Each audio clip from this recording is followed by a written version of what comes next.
Please proceed. Well, I'd like to introduce the Senate gallery to long-awaited nominee to the University of Hawaii Board of Regents to fill a Hawaii Island seat. That would be Mr. Doug Shinsato, sitting next to Amy Agbayani. Welcome to the Senate. Senator Kahele. Governor David Ige finally made his pick for the East Hawaii representative to serve on the University of Hawaii Board of Regents. Consultant Douglas Shinsato was one of 4 candidates originally presented in March 2017. Shinsato is a corporate executive with business ties to Japan and Asia.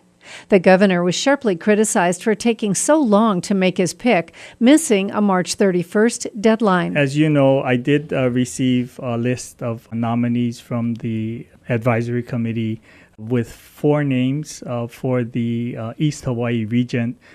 My policy has been to interview all of those who are contained in the list for consideration. And as I received the list and tried to make a decision, I was not able to reach all of the applicants in order to allow me to interview them. And that's one of the reasons why I didn't submit a name. We have 2 regents on Hawaii Island. There's been a misconception that you have a West Hawaii regent and an East Hawaii regent. The statute doesn't say that. It says 2 regents from Hawaii Island. So technically both regents could come from Kona. Hilo State Senator Kai Kahele, who chairs the Higher Education Committee, was upset by the delay. Hawaii Island's soon-to-be newest regent once he's confirmed from by the State Senate. So this is Douglas Shinsato. There were 4 finalists, and Douglas was who Governor Ige selected. He has an extensive international background. He's got, like you can read, his MBA from USC, his Juris Doctorate from Stanford. He's a very impressive individual with international experience. His term is going to last for 11 months. He expires next June, and I'm hopefully confident that Governor Ige will reappoint him to a full term. So right now, I'd like to give him an opportunity to say a few words, introduce himself to you. You definitely should talk to him if you get a chance. So, Governor Ige's newest nominee to the Board of Regents, Mr. Douglas Shinsato.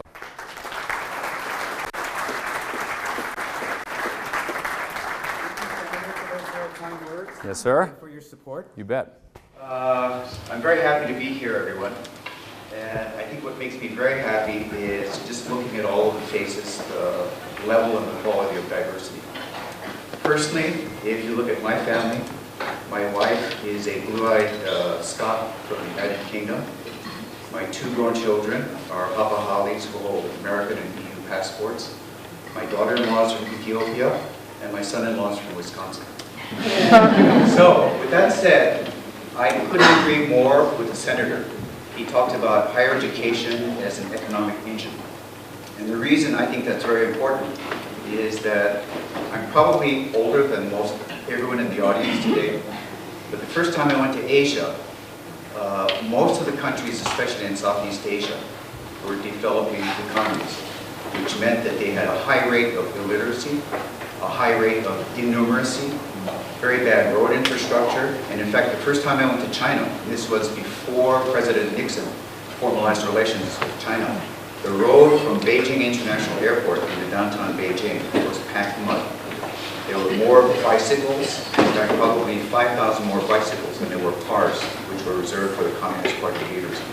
But within 1 generation, country after country, first South Korea, then Indonesia, then Malaysia, and of course Singapore was always at the front of the curve. But my assessment, and most economists, say that it was because in many of those countries where you had a military dictatorship, the dictators would say, all right, we're going to take 5% off the top. We own the army, we own the guns, we're going to take 5% off the top. But the countries that had enlightened military dictators said 20% of what they took would go into educating the population. And lo and behold, within a generation to a generation and a half, you have Indonesia, which is considered one of the fastest growing developing countries in Southeast Asia, Malaysia, South Korea, certainly China, which many economists are predicting is going to be the world's largest economy over the next 25 years. But it's all on the basis of education. But I think more important than economic growth is that education, for me, is the foundation of a free and democratic society. The more people who have skills in reading, writing, formulating opinions, the freer a society would have. So that's very, very important. The problem the university faces today is not unique. So you don't have to feel that UH Hilo it stands all by itself in the country. You don't have to feel that the UH system stands all by itself. Every public educational institution in the country faces a fiscal shortfall because of declines in tax revenues, and they face declines in student applications and student enrollments. The other thing that really stands out from the Senator's presentation is the role of higher education, not as a standalone box. Higher education is really part of the continuum of what we consider general education. So quality education actually starts with primary school, filters into middle school, and certainly filters into high school, which is the feeder system for universities, whether that's a 2-year university or a 2-year community college or a 4-year degree college. I found out today that I found out a lot of things at the Senate committee hearing.